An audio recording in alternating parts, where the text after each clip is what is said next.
Di Indonesia, partai politik berjamuran ya. Indonesia menganut sistem demokrasi liberal. Konsekuensinya, banyak partai dengan beragam varian, tanda kutip ideologi, itu bermunculan di Indonesia.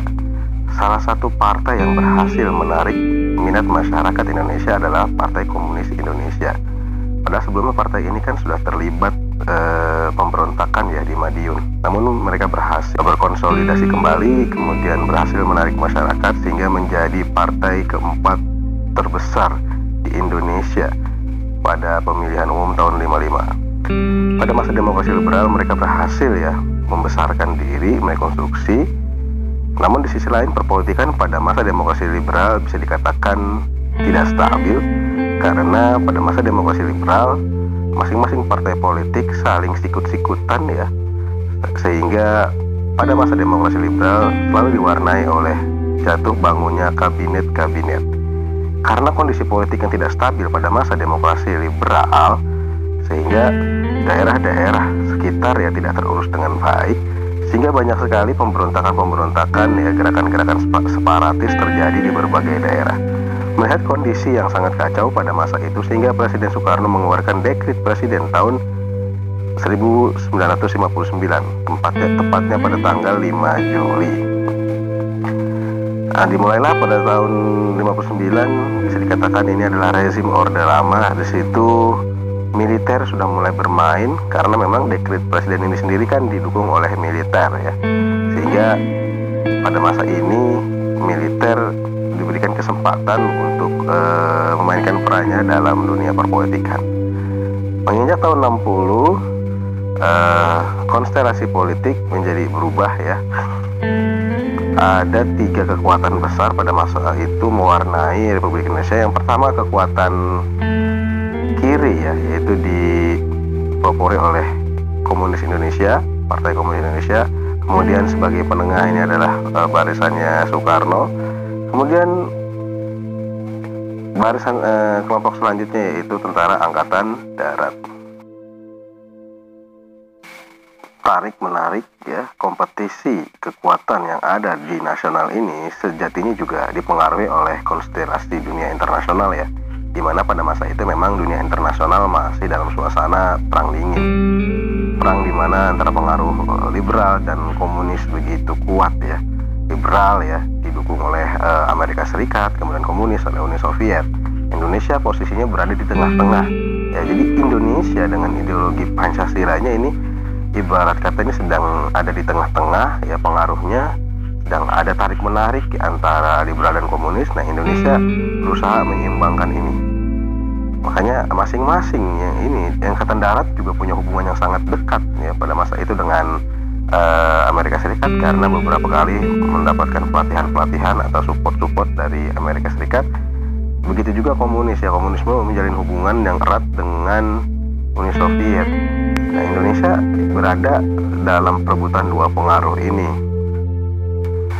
ya, karena dekatnya hubungan antara PKI dengan Bung Karno pada masa itu, sehingga bisa dikatakan pada masa demokrasi terpimpin PKI tumbuh subur ya, sangat didukung program-programnya Bung Karno, sangat dekat sekali hubungan baik secara personal maupun secara kelembagaan ya. Jadi program-program PKI banyak juga diambil oleh kebijakan-kebijakan Orde Lama ya, Bung Karno pada masa itu, sehingga bisa dikatakan ya masa-masa indah ya, jalinan hubungan indah antara PKI dan Orde Lama ini memang terjadi. Nah, ini kita lihat, ini ada salah satu contoh tumbuh besarnya PKI pada masa 60-an ya. Ya, ini adalah dokumentasi ketika Partai Komunis Indonesia memperingati hari ulang tahunnya. Ternyata memang minat masyarakat terhadap Partai Komunis Indonesia pada masa itu sangat tinggi sekali. Nah, ini bisa dikatakan mungkin perayaan terakhir ya di Indonesia. Dan pada masa ini mereka berhasil menarik minat masyarakat bawah ya, karena kan memang sebelumnya partai ini melakukan pemberontakan, tapi kok bisa ya partai ini menarik masyarakat. Nah, ini lihat ya, kita lihat konvoi-konvoi pawai mereka ya, dulu seperti ini ya. Nah, kalau sekarang tentu tidak boleh, ini dilarang. Nah, ini dulu ya logonya ya terpampang sangat jelas ini di Jakarta pada masa itu. Jadi dulu itu memang tidak ada pelarangan ya untuk Partai Komunis Indonesia. Kita akan lihat ini masanya ya, berarak-arakan ya, dengan sepeda, dengan motor ya, membawa bendera ya. Dulu ya tidak ada beban kalau dulu. Kalau sekarang kan wah, kita pakai baju saja sudah mengerikan sekali dan sudah dilarang lah, secara hukum pun sudah dilarang. Nah dulu waktu Kalmak ya, Bung Karno ya, ini fakta sejarah memang pada masa Bung Karno PKI dulu didukung ya, dilindungi ya. Makanya ini menyebabkan Bung Karno kan tahun 66 kan berada dalam titik bisa dikatakan terendah ya popularitasnya, karena ketika terjadi peristiwa 65 Bung Karno tidak langsung membubarkan atau memiliki keputusan yang tepat, tapi bisa dikatakan mendiamkan gitu Partai Komunis ini.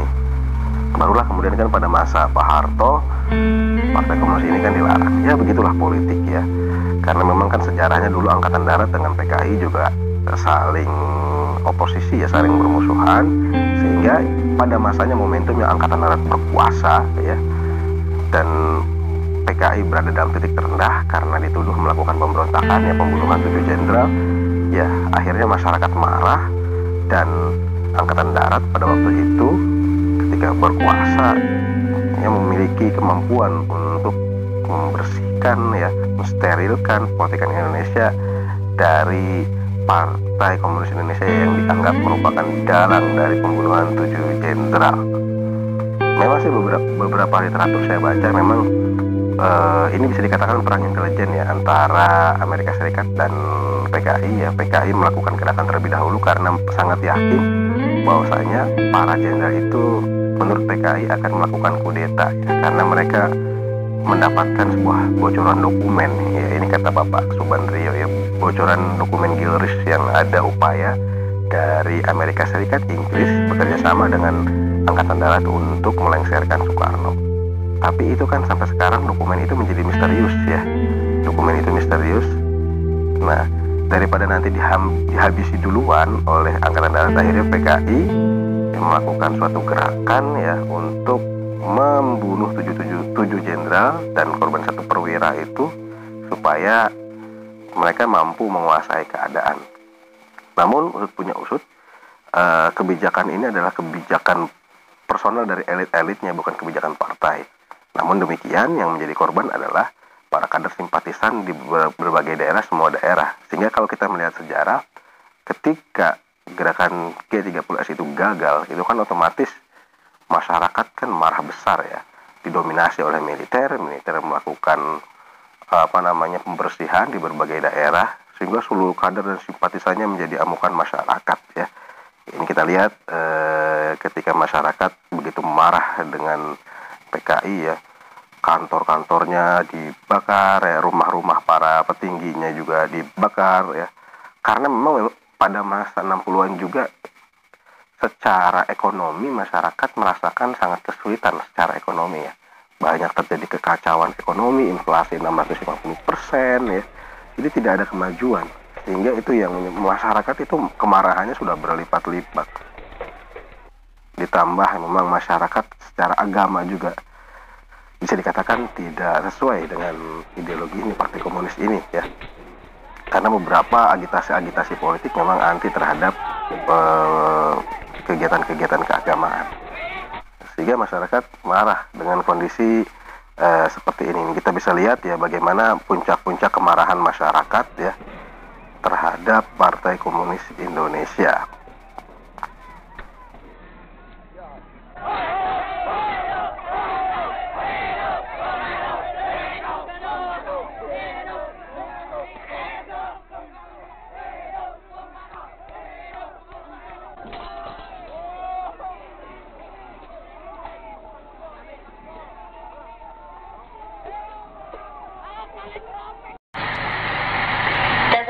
To you that there is any possibility that any of these things may happen?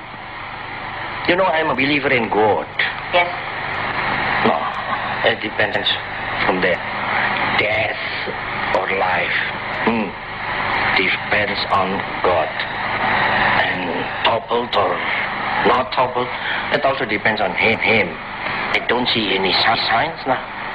that I'm going to be toppled, or there are people who are going to topple me. When the day comes when Sukarno perhaps is no longer with us, what do you think will happen to the Republic? I think if God gives me another 10 or 15, 20 years, I can live with a tranquil heart. Then this nation has been established strongly. I can leave them. The unity will remain? I think so. What do you think about a successor? Have you any in mind? No, a successor is never appointed. A successor should be... He grows from the nation itself. I know, but has anyone to your mind already grown from the people itself? I have, of course, some people. I think he can be successor. I think he can be successor. I think he can be successor. But no one is now what you call already mature and formed. Your English is perfect, but I'm not sure I heard the names of the people. I'm not sure I heard the names of the people that you thought would possibly be someday successors. Why should I mention them now? Well, I thought you just might want to. No. I think people will decide themselves. Yes, I said that the leader is not Made. It's not made, it's not appointed. A leader is formed by the people.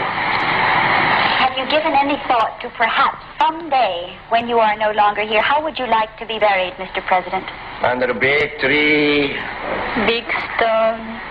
And my live under a big stone. And under that stone, on that stone, they have to write, not here lies His Excellency or His Exalted Highness President Sukarno. No, just here lies Bung Karno, the mouthpiece of the Indonesian people.